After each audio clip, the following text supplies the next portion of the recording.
صحیح بخاری کی حدیث نمبر 18 میں حضرت عبادہ بن صامت رضی اللہ تعالی عنہ جو بدر کی لڑائی میں شریک تھے اور لیلۃ العقبہ کے 12 نقیبوں میں سے تھے، فرماتے ہیں کہ رسول اللہ صلی اللہ علیہ وآلہ وسلم نے اس وقت جب آپ کے گرد صحابہ کی ایک جماعت بیٹھی ہوئی تھی، فرمایا کہ مجھ سے اس بات پر بیعت کرو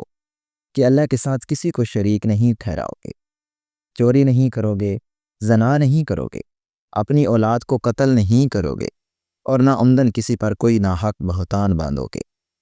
اور کسی بھی اچھی بات میں اللہ کی نافرمانی نہیں کرو گے۔ جو کوئی تم میں سے اس عہد کو پورا کرے گا تو اس کا ثواب اللہ کے ذمہ ہے، اور جو کوئی ان بری باتوں میں سے کسی کا ارتکاب کرے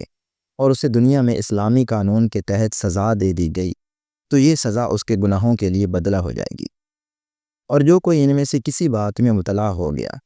اور اللہ نے اس کے گناہوں کو چھپا لیا تو پھر اس کا معاملہ اللہ کے حوالے ہے، اگر چاہے تو معاف کر دے اور اگر چاہے تو سزا دے دے۔ عبادہ رضی اللہ تعالیٰ عنہ کہتے ہیں کہ پھر ہم سب نے ان سب باتوں پر آپ صلی اللہ علیہ وآلہ وسلم سے بیعت کر لی۔